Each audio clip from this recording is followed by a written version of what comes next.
A new era of fighting games is upon us. With the big three releasing their titles in 2023 and the beginning of 2024, the hype for the genre was at an all-time high.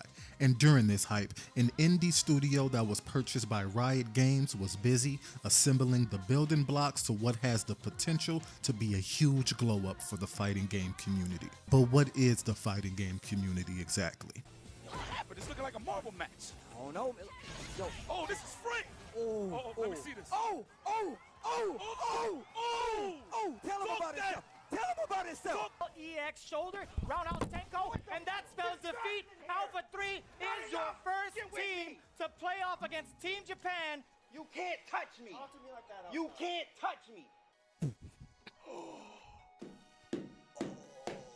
I'm the best. Say I'm the best. Your whole team should say I'm the best.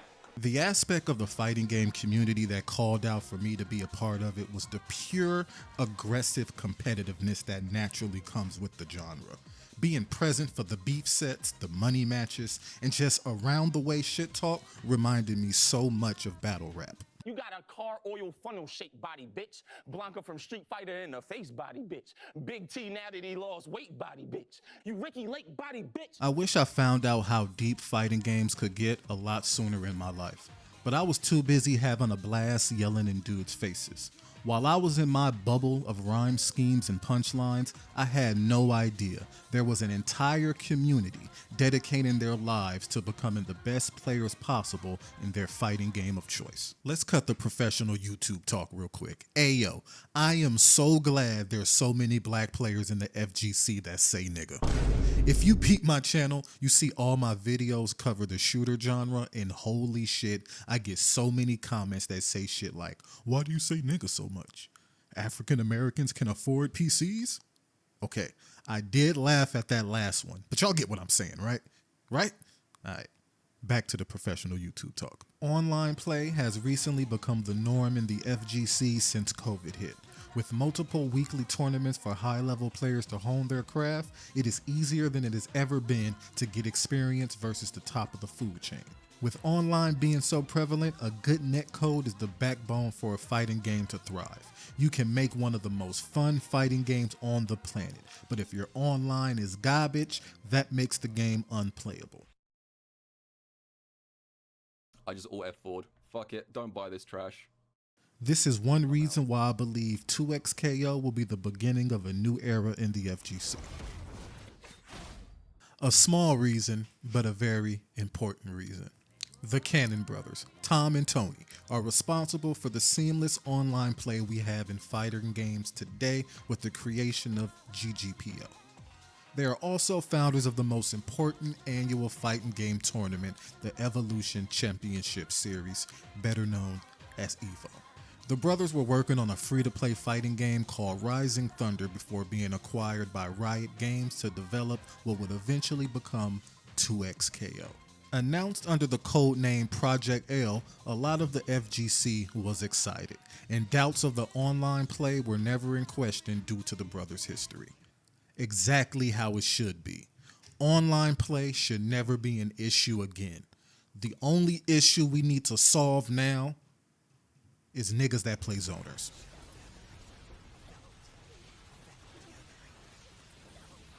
Another reason this game is going to thrive is because it has two things that will attract the Omega casuals. The first Omega casual bait is the 2v2 mechanics. In other tag games, it was still essentially a 1v1 game. One player controlling multiple characters versus another player controlling multiple characters. If your friend wanted to learn Marvel 3, you would have to whoop his ass for him to even start learning the game.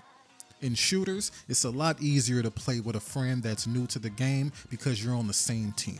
You can show them the best loot spots, which guns are easiest to control, let him know to crouch when he's sprinting to perform a slide. And if he played another shooter any time in his life, he knows how to move his joystick and hold down R2.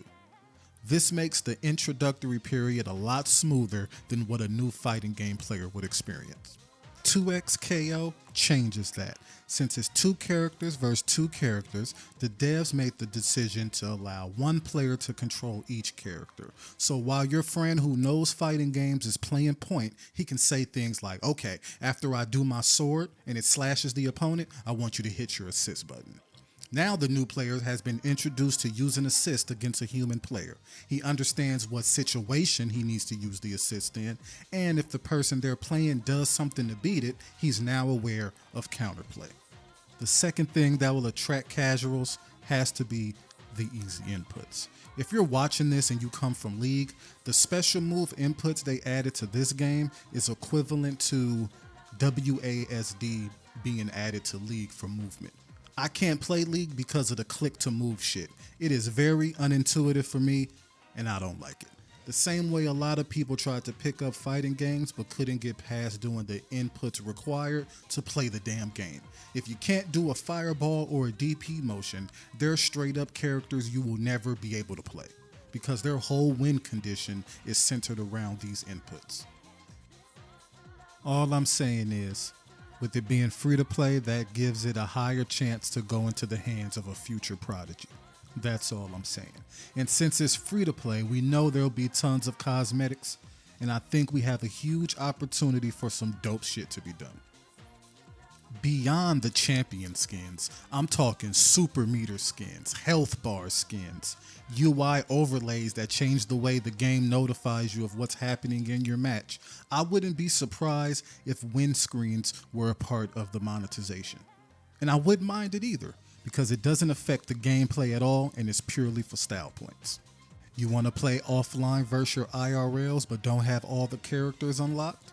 Or maybe you got your boot smoked online by a character you haven't unlocked yet. In the most popular fighting game titles, this is a huge issue, and 2XKO is addressing it by allowing all characters to be unlocked in offline and training modes. So if you're throwing a tournament or you just want to play versus a visiting family member or something, you do not have to worry about not having the characters to enjoy.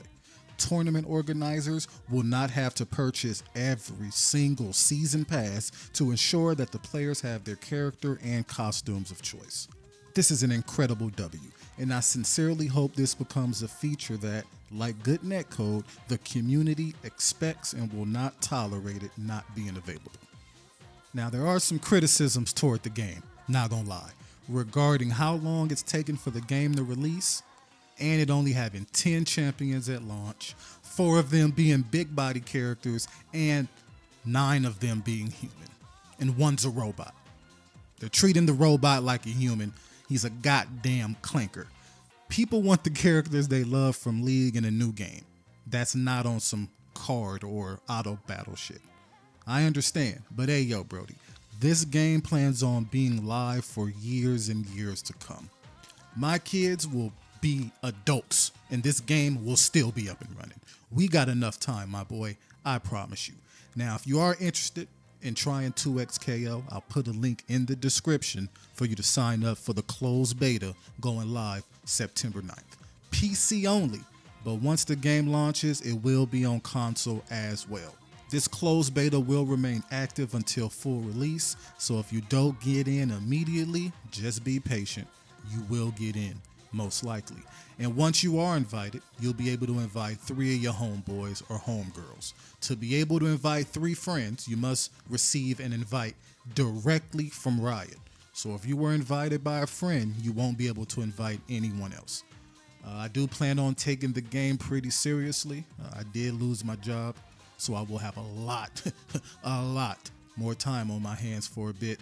Nothing cures depression like that video game does. Now, if you enjoyed the video, please consider subscribing. I'm going to be dropping a lot more fighting game content going forward. We so close to getting our hands on 2XKO, y'all. Close as fuck.